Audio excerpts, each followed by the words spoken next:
ঠিক আছে? ঠিক আছে না? কারফিউর মধ্যে shoot at sight order, block raid, script লিখছি, আমার হাত কাঁপছিল। আইন শৃঙ্খলা পরিস্থিতি নিয়ে মানুষের মধ্যে আতঙ্ক আছে, আমাদের স্বাস্থ্য ব্যবস্থা অসুস্থ। জুলাই আগস্টের অভ্যুত্থানের মাধ্যমে এক পরিবারতন্ত্র যেটা ছিল তাদেরকে জনগণই বিতাড়িত করেছে। সবাই যাতে স্বপ্ন দেখতে পারেন আমরা বাংলাদেশের প্রধানমন্ত্রী হতে পারি।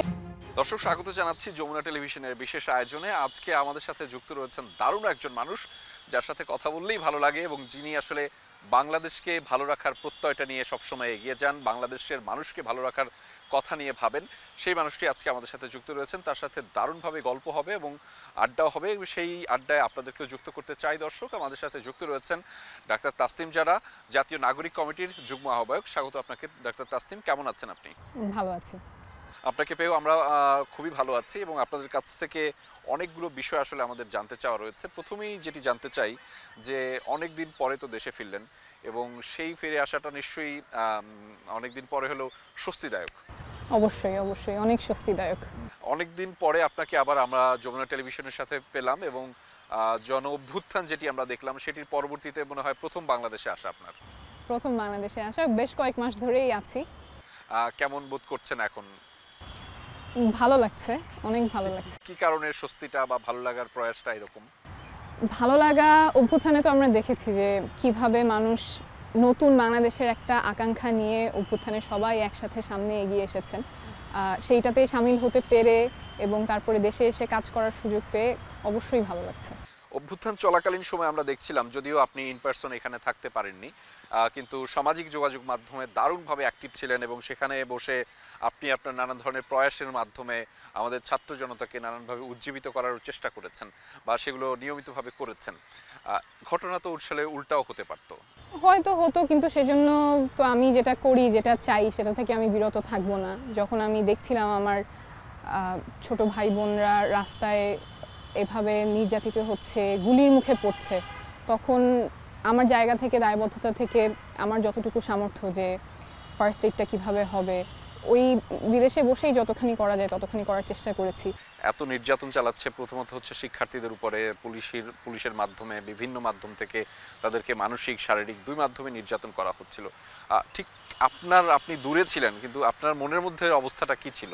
এটা আসলে অকল্পনীয়। আমরা এটা বিশ্বাস করার বাইরে এমন একটা অবস্থা। যুদ্ধক্ষেত্রেও, মানে আমার দেশটা তখন যুদ্ধক্ষেত্র না, কিন্তু যুদ্ধক্ষেত্রের মতোই আমি সিভিলিয়ানদের জন্য ভিডিও তৈরি করছি যে গুলি খেলে প্রাথমিকভাবে কি করবেন। এটা একদম অবিশ্বাস্য ছিল। আমি যখন ইভেন চিন্তা করছি এটা আমি করব, স্ক্রিপ্ট লিখছি, আমার হাত কাঁপছিল। আমি এটা ভাষায় বর্ণনা করার মতো না যে মানে আমার দেশে এই পরিস্থিতি এবং কারফিউর মধ্যে shoot at sight order, block raid, এগুলো যখন আমরা বাইরে থেকে শুনছিলাম, আতঙ্কটা অন্য লেভেলের ছিল এবং সেখান থেকে কিছু যদি করতে পারি, কিছু যদি সহায়তা হয় কোনোভাবে, সেটাই আসলে আমাদের ইনভলভ থাকার একমাত্র উপায় ছিল এবং সেটাই প্রবাস থেকে অনেকে করেছেন। অনেকে যে যেভাবে পেরেছেন, যে যেভাবে সামর্থ্যের মধ্যে থেকে মোবিলাইজ করেছেন। এবং জাতীয় নাগরিক কমিটি থেকে আমরা এই প্রবাস থেকেও যে মানুষগুলো সংহতি জানিয়েছেন, আমাদের গণ অভ্যুত্থানের জন্য লড়ে গেছেন, তাদেরকে আমরা যুক্ত করার কাজ করছি। আপনার মতো অনেকেই প্রবাস থেকে আমাদের এই ছাত্র জনতাকে কিন্তু দারুণভাবে সাহস জুগিয়েছেন। এবার আসলেন, আমি শুনছিলাম যে অনেকটা স্থায়ীভাবেই থাকার উদ্দেশ্যে এসেছেন। বাংলাদেশেই কাজ করছি, কিছু গবেষণা কনফারেন্সের জন্য দেশের বাইরে যেতে হতে পারে, তবে মূলত বাংলাদেশেই কাজ করছি। তাসনিম, একটু জানতে চাই, সেই কাজের প্রেক্ষাপটটা এখন প্রসারিত হয়েছে, আপনি রাজনৈতিক প্ল্যাটফর্মেও আলাদাভাবে সময় দিচ্ছেন এবং আমরা দেখলাম আজকেও সামাজিক যোগাযোগ মাধ্যমে যে নতুন রাজনৈতিক দলের জন্য আপনারা নাম আহ্বান করছেন, মার্কা আহ্বান করছেন, সেটি নিয়ে যদি একটু বিস্তারিত বলতেন। আমরা যখন মানুষের সাথে কথা বলছি, মানুষের কাছ থেকে তাদের আশা-আকাঙ্ক্ষাগুলো শুনছি, সবাই একটা পরিবর্তন চাচ্ছে নতুন একটা রাজনৈতিক দল আসুক এবং এই নতুন রাজনৈতিক দলটার গঠনের প্রক্রিয়াটাও আমরা জনগণের সাথে সম্পৃক্ত থেকে করতে যাচ্ছি। আমরা তাদের কাছ থেকেই শুনতে চাচ্ছি যে কী ধরনের দল তারা চান, তাদের পক্ষ থেকে আশা-আকাঙ্ক্ষাগুলো কী, নতুন বাংলাদেশে কী পরিবর্তন চান, কোন তিনটা পরিবর্তন চান, নতুন দলের কাছ থেকে তারা কী পরিবর্তন চান, তাদের ব্যক্তিগত জীবনে কী ধরনের পরিবর্তন হলে তাদের মনে হবে যে দেশটা পাল্টে গেছে। এই এক্সারসাইজগুলো আমরা করছি। আমরা সপ্তাহব্যাপী একটা কর্মসূচি নিয়েছি যেখানে আমরা প্রান্তিক পর্যায়ে বিভিন্ন স্তরের মানুষের কাছ থেকে আমরা এই কথাগুলো শুনতে চাই এবং দল গঠনের একদম প্রাথমিক পর্যায়েই আমরা এই লিসনিং এক্সারসাইজটা করতে চাই যাতে দলটা জনগণের হয়। বাংলাদেশে যে প্রায় 40 দল রয়েছে রাজনৈতিক দল, তার মধ্যে আপনাদের দলটা আসলে কি আলাদা মুনশিয়ানা নিয়ে আসবে, বা আপনাদের ভাবনার ধরনটা আলাদা কেন হবে? একদম শুরুতেই যে ভাবনার ধরনটা যদি আমরা বলি যে আমরা শুরুর আগেই কিন্তু জনগণের কাছ থেকেই ভাবনাগুলো নিয়ে আসার চেষ্টা করছি যাতে আমরা জনগণের প্রতিনিধিত্ব করতে পারি। ওনাদের যে আশা আকাঙ্ক্ষা আমার একরকম মনে হবে, তাসনিম জারা হিসেবে আমি যখন আরেকজনের সাথে কথা বলছি তার জায়গাটা কিন্তু ভিন্ন, এবং এই জায়গায় আমরা কিভাবে তাদের আশা আকাঙ্ক্ষাগুলো তুলে ধরতে পারবো, বাস্তবায়নের জন্য কাজ করতে পারবো, সেজন্য আমরা জনগণের কাছ থেকেই মতামতগুলো নিয়ে আসার চেষ্টা করছি এবং ওইভাবেই যাতে আমরা প্রতিনিধিত্ব করতে পারি সেই প্রক্রিয়াটা অলরেডি চলমান আছে এবং আমরা এটা আরও ব্যাপক আকারে করতে চাই। দল হিসেবে যখন আমরা আত্মপ্রকাশ করব, দল হিসেবে যখন কাজ করব, সবসময় আমরা জনগণের আশা-আকাঙ্ক্ষা ধারণ এবং বাস্তবায়নেই কাজ করতে চাই। প্রান্তিক লেভেলে আপনারা কিভাবে পৌঁছাবেন এবং সেখানকার জনগণকে কিভাবে কানেক্ট করবেন? প্রান্তিক লেভেলে আমাদের যে প্রতিনিধিরা আছেন ওনারা গিয়ে এই প্রশ্নগুলো করবেন এবং সেন্ট্রালি তারপরে আমাদের একটা জায়গায় সেটা অ্যানালাইজ হবে যে তাদের কাছ থেকে কী ধরনের উত্তরগুলো এসেছে। তার পাশাপাশি আমরা একটা অনলাইন ফর্মও সার্কুলেট করেছি, সেখানেও অনেক রেসপন্স অলরেডি চলে এসেছে, যেখানে মানুষ খুব স্বতঃস্ফূর্তভাবে অংশগ্রহণ করছে যে কেমন দল চায়, কেমন বাংলাদেশ চায়, দলের মার্কা নিয়েও অনেকগুলো সাজেশন এসেছে। আমার মনে হয় জনগণ আসলে খুবই প্রস্তুত একটা নতুন কিছুর জন্য। যারা আমরা এতক্ষণ নানান বিষয়ে কথা বলছিলাম, তবে এই মুহূর্তে বাংলাদেশের বর্তমান প্রেক্ষাপট নিয়ে কথা বলতে চাই। আপনি জানেন যে ছাত্র জনতার অভ্যুত্থানের পরে 6 মাস পেরোলো, এখন বাংলাদেশটা কেমন আছে আপনার চোখে? আমার মনে হয় অভ্যুত্থানের পরের বাংলাদেশটা আমি যেভাবে দেখি মনে হয় যে একটা নতুন বইয়ের প্রথম চ্যাপ্টারে আমরা আছি এবং ওই বইয়ের খুব সুন্দর একটা কাভার আছে। প্রথম চ্যাপ্টারে কিছু চমৎকার পৃষ্ঠা আছে, আবার কিছু পৃষ্ঠায় অনেক কালিটালি লেগে আছে। কেন বলছি একটু বলি। আমাদের অভ্যুত্থানে আমরা অভূতপূর্ব দৃশ্যগুলো দেখেছি এবং আমাদের মানুষ কাঁধে কাঁধ মিলিয়ে নানান মতের নানান পথের মানুষ একসাথে সংগ্রাম করে অভ্যুত্থানটা ঘটিয়েছে। That's unbelievable and outstanding. সেটা আমাদের চমৎকার প্রচ্ছদ, যেখানে মানুষ জনগণের আকাঙ্ক্ষা, জনগণের আশা নিয়ে নতুন বাংলাদেশের একটা স্বপ্নে কিন্তু এই অভ্যুত্থানটা হয়েছে। চমৎকার পৃষ্ঠাগুলো কি, আমরা যে প্রথম চ্যাপ্টারে আছি, আমি অনেক মানুষের সাথে কথা বলেছি একদম প্রান্তিক পর্যায়ে, ধানমন্ডির রবীন্দ্র সরোবর থেকে শুরু করে রংপুরের মধুপুর গ্রামের প্রত্যন্ত অঞ্চলে যখন আমি মানুষের সাথে কথা বলি, একটা জিনিস আমি প্রায় সবার কাছ থেকে শুনেছি, তারা মন খুলে কথা বলতে পারছেন। এবং যখন এই কথাটা বলে কতটা যে স্বস্তি, কতটা যে রিলিফড মানুষ ফিল করে, কথার মধ্যেই চলে আসে। আগে মানুষ কথা বলতে পারতো না, কথা বলতে ভয় পেত। আমরা তো দেখেছি অভ্যুত্থানের মধ্যেও যে মুখ আটকে দিচ্ছে, পুলিশ এসে মুখ আটকে দিচ্ছে, সেই চিত্রটার কিন্তু এখন নাই। মানুষ মন খুলে কথা বলতে পারছেন। That's excellent. আমাদের এই নতুন চ্যাপ্টারের খুব সুন্দর কিছু জিনিস আমরা দেখতে পাচ্ছি। মানুষ মন খুলে কথা বলছে। সরকারি পর্যায়ে যে দুর্নীতির কথা সেগুলো আমরা শুনছি না, ব্যাংক লুট, পুকুর চুরি, ওই জিনিসগুলো আমরা এখন শুনছি না। কিন্তু আবার কিছু সংকটও আছে, যেমন আমাদের একদম সহজ করে যদি বলি, আহতদের একটা তালিকা এখন পর্যন্ত হয় নাই এবং কবে হবে সেই ব্যাপারেও কিন্তু কোনো নিশ্চয়তা নাই। আহতদের চিকিৎসার ব্যাপারে যাদের বিদেশের জন্য ডাক্তারের রেকমেন্ডেশন আছে, সেইখানেও অনেক কালক্ষেপণ হচ্ছে। রোগী জানে না যে কবে যাবে, কিভাবে যাবে।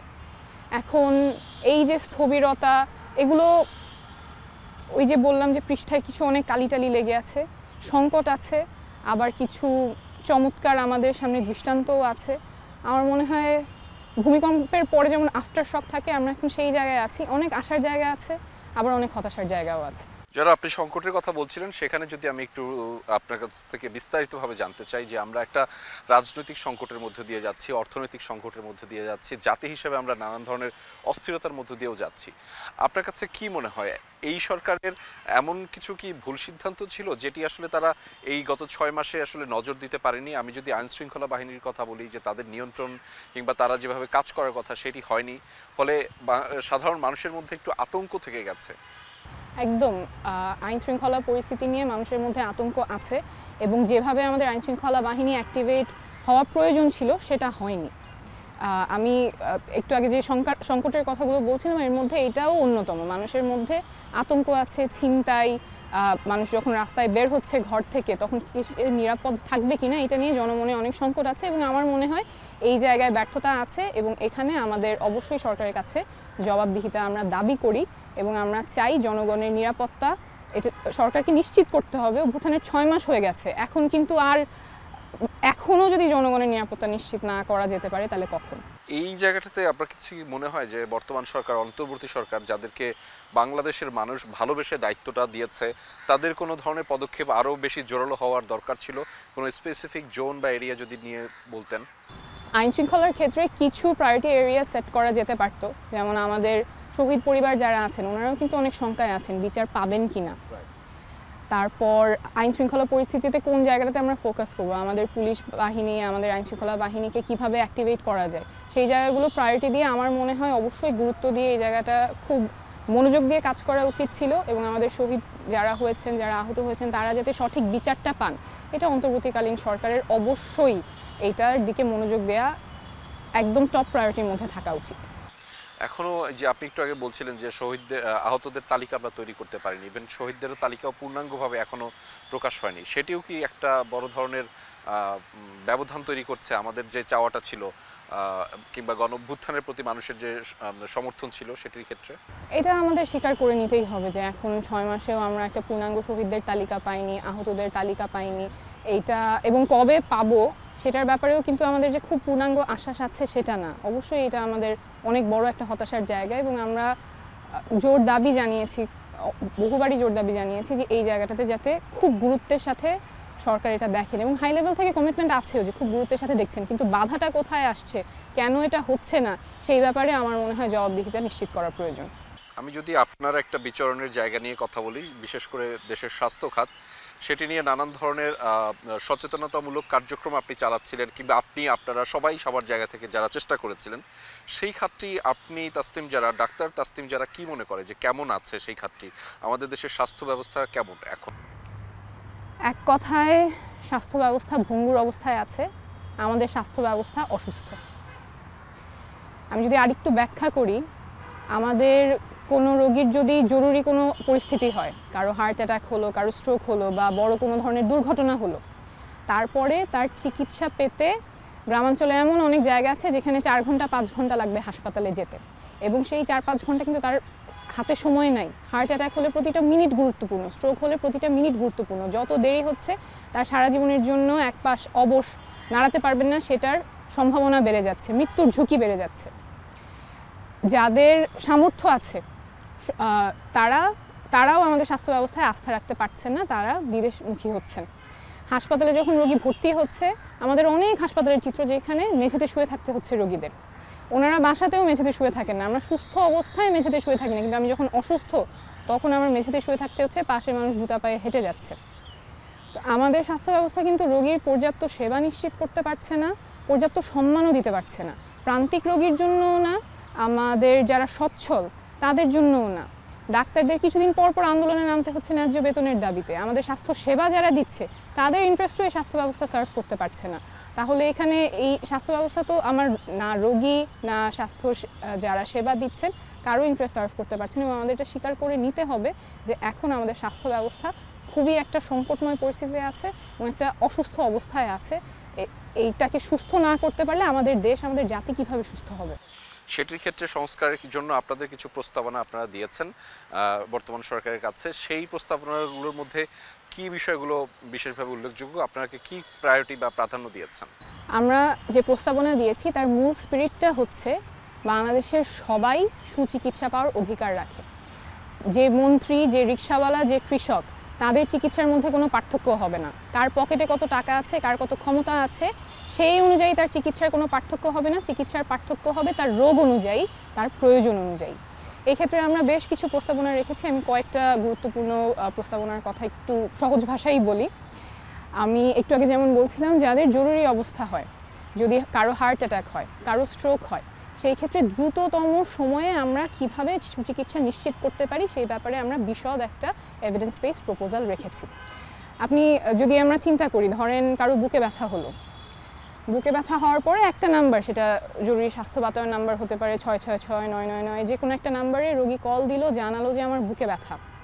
সেখান থেকে কিছু প্রশ্ন আসলো, প্রশ্ন করার পরে আমরা বুঝতে পারলাম এই রোগী এমার্জেন্সি। সেখান থেকে অ্যাম্বুলেন্স ডিসপ্যাচ হয়ে গেল, এবং অ্যাম্বুলেন্সে আমাদের এখন যেমন হয় যে একটা পরিবহনের মতো, একটা ট্রান্সপোর্টের মতো আমরা ব্যবহার করি বেশিরভাগ ক্ষেত্রে। কিন্তু রোগী হাসপাতালে আসার আগেই কিন্তু সেই যদি দক্ষ প্যারামেডিক থাকে তারা সেখানেই ইসিজি করে কিছু লাইফ সেভিং ওষুধ চিকিৎসা সেখান থেকেই শুরু করা সম্ভব, যেটা আমাদের দেশে এখন হচ্ছে না।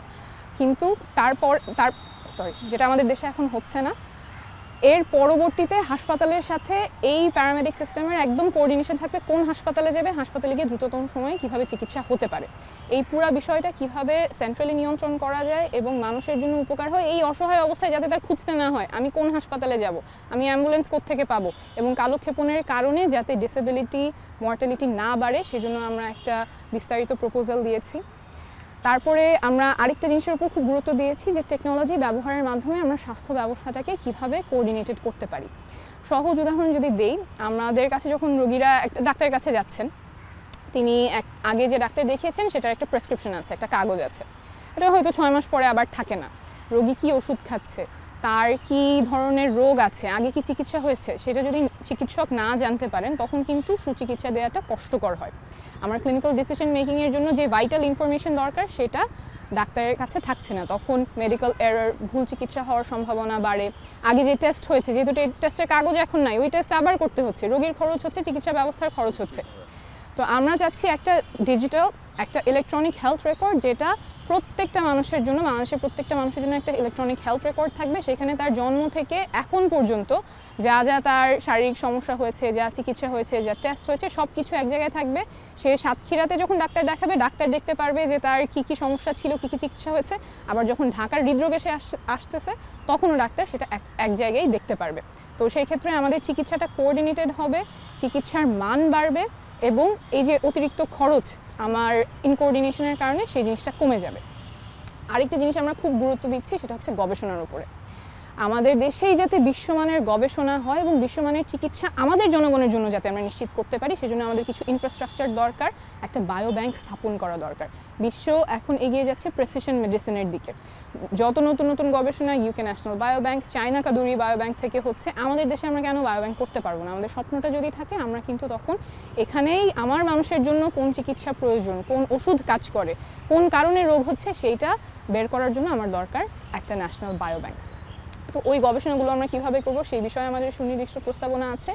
আরেকটা জিনিস আমরা খুব জোর দিয়েছি, সেটা হচ্ছে আমাদের যে প্রাইমারি কেয়ার, আমার উপজেলা স্বাস্থ্য কমপ্লেক্স, আমার জেলা সদর হাসপাতাল, সেগুলোকে আমরা কীভাবে স্ট্রেনথেন করব, যাতে বাড়ির কাছে মানুষ তার যে সেবাটা প্রাপ্য সেটা যাতে সে পায়। কিছু ক্ষেত্রে অবশ্যই দূরে যেতে হতে পারে, কিন্তু সেটাও যাতে একটা নির্দিষ্ট দূরত্বের মধ্যে থাকে। আমার জরুরি অবস্থা যখন প্রয়োজন, একটা নির্দিষ্ট দূরত্বের মধ্যে, নির্দিষ্ট সময়ের মধ্যে সে যাতে পৌঁছাতে পারে। আর বাড়ির কাছের যেই সেন্টারগুলো আছে, আমার কমিউনিটি ক্লিনিক, উপজেলা স্বাস্থ্য কমপ্লেক্স, সদর হাসপাতাল, সেগুলোতে যাতে মানুষ যেই সেবাটা তার পাওয়ার কথা, সেই জন্য যাতে ইনফ্রাস্ট্রাকচারটা সেখানে থাকে। আরেকটা জিনিস আমরা গুরুত্ব দিয়েছি, স্বাস্থ্য সেবা যারা দিচ্ছেন, যে ডাক্তাররা দিচ্ছেন, নার্সরা দিচ্ছেন, অন্যান্য স্বাস্থ্যকর্মীরা আছেন, তাদের জন্য ন্যায্য বেতন কাঠামো এবং ন্যায্য প্রাপ্যটা যাতে তারা পান। তাদের কত বছরের অভিজ্ঞতা আছে, তাদের স্কিল লেভেল কি, কত বছর পড়াশোনা করেছেন, সেই অনুযায়ী যাতে একটা ন্যায্য বেতন কাঠামো থাকে, প্রমোশনের সুযোগ থাকে। কারণ এই মানুষগুলো যদি দেখে যে আমার কাজের ভিত্তিতে প্রমোশন হচ্ছে না বা আমার ন্যায্য বেতন নাই, তখন এই মানুষগুলো কিভাবে রোগীকে ভালো সেবা দিবে? তো আমরা সেই ব্যাপারেও খুব সুনির্দিষ্ট প্রস্তাবনা রেখেছি স্বাস্থ্য খাত সংস্কার কমিশনে। চিকিৎসকরা গ্রামে যেতে চান না, নগর কেন্দ্রিক সব চিকিৎসা ভাবনা করতে হয় নীতি নির্ধারণের যারা রয়েছেন, সেই ক্ষেত্রে সেটার সমাধান কি হবে?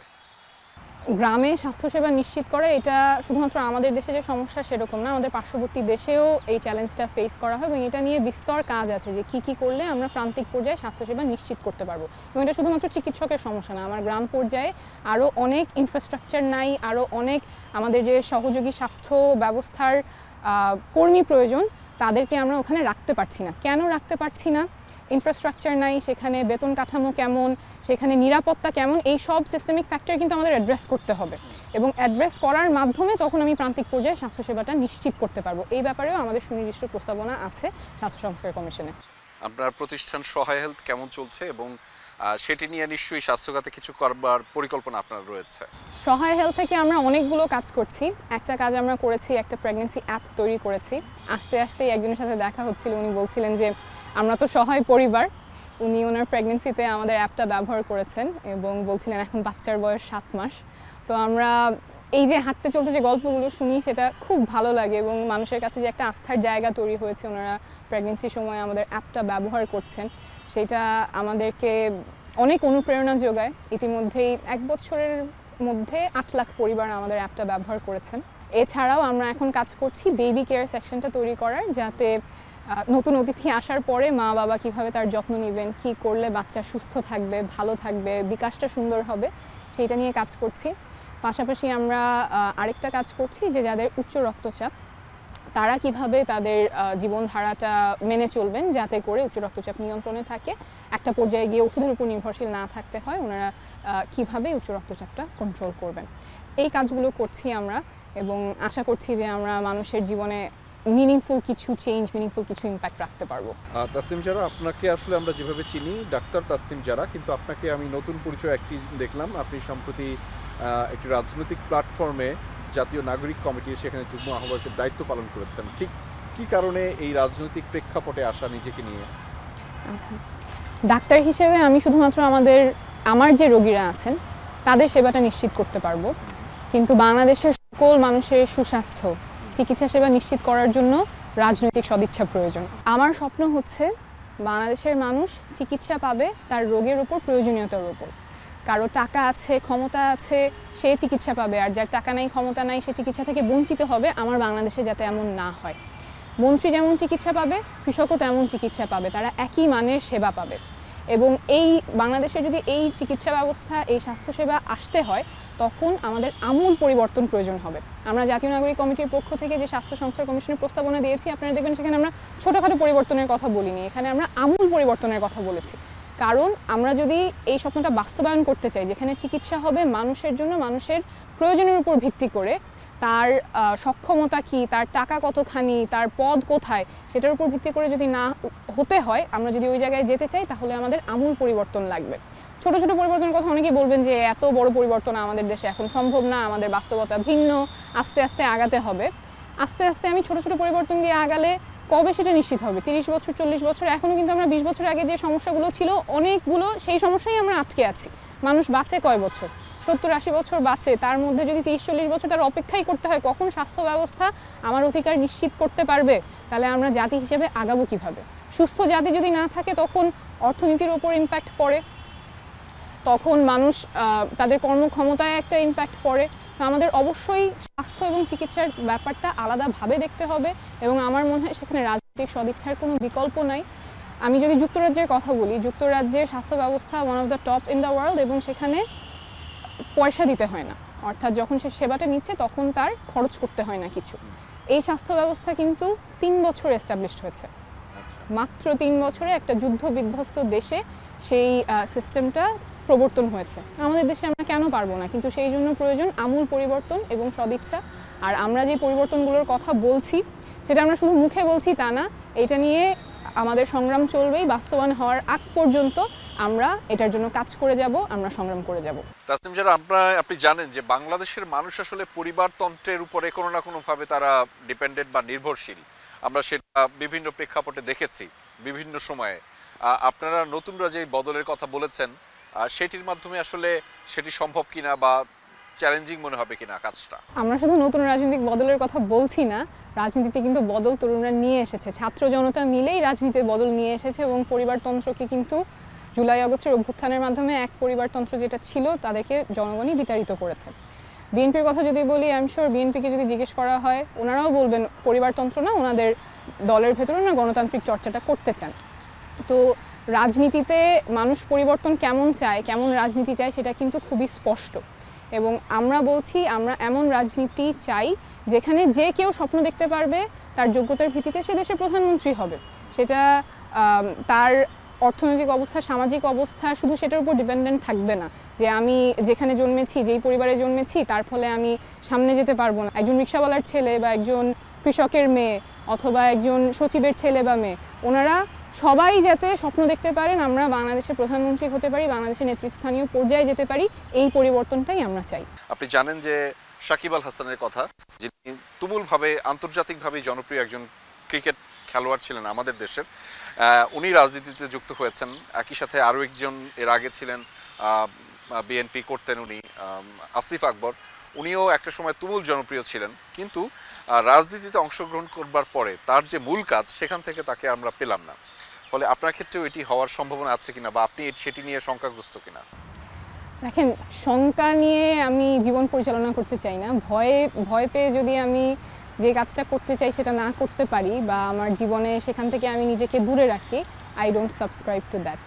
এবং আমি সৎভাবে কাজ করতে চাই, মানুষের জন্য কাজ করতে চাই। রাজনীতি বলতে আমি খুব সহজভাবে যেটা বুঝি যে মানুষের প্রতিনিধিত্ব করা, তাদের আশাকাঙ্ক্ষার কথাগুলো শোনা, বোঝা এবং সেটার বাস্তবায়নে কাজ করে যাওয়া। এই কাজটা যতদিন আমি করতে পারবো ততদিনই নিশ্চয়ই মানুষ আমাকে সমর্থন দিবেন। এবং এই ক্ষেত্রে আমি যদি ভুল করি বা আমার রেপুটেশন কেমন থাকবে, জনপ্রিয়তা হারাবো কি না, সেই ভয়ের জন্য আসলে আমি এই কাজটা থেমে থাকুক বা এই কাজটাতে আমি না যাই, সেটা আমি চাই না। তরুণদের আমরা যেভাবে দেখি যে আমরা ভাবতাম যে আমাদের তরুণরা আসলে কোনো কাজ করতে পারেন না, এবং তারা আসলে সেটি বিভিন্নভাবে, এবং রাজনৈতিক চিন্তাভাবনা তাদের মাথার মধ্যে থাকে সেটাও ভাবতাম না, এবং সেটা আসলে তারা একটা প্রেক্ষাপট বদল করে দেখিয়েছে। আপনি সেটিকে কেমনভাবে দেখেন? আপনি নিজেও একজন তরুণ। আমার মনে হয় যে এই চিন্তাটা যে তরুণরা রাজনীতি সচেতন না, তারা শুধুমাত্র রুমে বসে ফেসবুকে লেখে, মাঠে কিছু করতে পারে না, এটা তো আমার মনে হয় একদম আমূলেই পরিবর্তন করতে হবে। কারণ যা ঘটেছে, তরুণরা যা করে দেখিয়েছে, আই থিঙ্ক দ্যাট ইজ মানে একদম ওয়ান্স ইন আ লাইফ টাইমই হয়তো আমরা একটা ঘটনা দেখেছি, একটা অভ্যুত্থান দেখেছি। সেখান থেকে আমাদের অবশ্যই বেরিয়ে আসতে হবে এবং তরুণরা যাতে দেশ গঠনের কাজটাতে সুযোগ পায়, সেটা আমাদের সবাই মিলেই নিশ্চিত করতে হবে। নিশ্চয়ই। এবং আমি আরেকটা প্রশ্ন জিজ্ঞেস করতে চাই তাসনিম, সেটি হচ্ছে যে ঠিক 3 বছর আগে আমি আপনার সাথে এর আগে ইন্টারভিউটি যখন করেছিলাম, তখনই আপনি এই একই রকম ড্রেস পরেছিলেন। আমি গত 2-3টা সংবাদ মাধ্যমে আপনার উপস্থিতি দেখছিলাম, সেখানেও আপনি একই ড্রেস পরে আছেন। মানে ঠিক কি কারণ, কি রহস্য এটার পিছনে? এটার আসলে তেমন কোনো কারণ নাই। আমি জামা কাপড় নিয়ে খুব সময় ব্যয় করি না, এটা সচেতন কোনো ডিসিশন না। তাসনিম যারা, আমরা আসলে বিশ্বাস করতে চাই যে আপনাদের হাত ধরেই এগিয়ে যাবে আমাদের বাংলাদেশ, আমাদের সকলের বাংলাদেশ। সেই প্রত্যাশা আমরা রাখছি আপনার জন্য এবং সকলের জন্য। নিশ্চয়ই। অনেক ধন্যবাদ। আমরা সবাই মিলেই আমাদের দেশটা সুন্দর করে গড়ব। নিশ্চয়ই। তাসনিম যারা, আপনি আমাদেরকে সময় দিয়েছেন, যমুনা টেলিভিশনকে সময় দিয়েছেন, আপনাকে অনেক ধন্যবাদ এবং কৃতজ্ঞতা, এবং আপনাদের প্রতি অনেক শুভাশিস রইল। আপনাদের হাত ধরেই পুরো বাংলাদেশটা এগিয়ে যাক, সেই প্রত্যাশা করছি। আপনাকে অনেক ধন্যবাদ রেজা ভাই, যমুনা টেলিভিশনকে অনেক ধন্যবাদ আজকের এই সুন্দর আয়োজনের জন্য। দর্শক, এতক্ষণ আমরা তাসনিম জারার সাথে কথা বলছিলাম। ডাক্তার তাসনিম জারা যে কথাগুলো বলছিলেন তাতে আসলে বাংলাদেশকে ভালো রাখার কথা রয়েছে, বাংলাদেশকে ভালো রাখার মন্ত্র রয়েছে। ফলে তাসনিম জারাদের হেরে যাওয়ার কোনো সুযোগ নেই। আপনি সবাই মিলে তাসনিম জারাদেরকে জিতিয়ে নিতে হবে, কেননা তারা জিতলে বাংলাদেশটা জিতে যাবে, এবং আমি সেই বাংলাদেশের জন্য প্রতিদিন অল্প অল্প করে কাজ করে যাব, কেননা সেটির সমীকরণ দিন শেষে আমার আপনার ভালো থাকার প্রত্যয়ে যুক্ত হচ্ছে, এবং আপনি ভালো থাকলে ভালো থাকে আমাদের পুরো বাংলাদেশটা। ফলে সেই প্রত্যাশায় শেষ করছি আজকের মতো আমাদের আয়োজন। দেখা হবে অন্য কোনো দিন, অন্য কোনো ভাবনায়।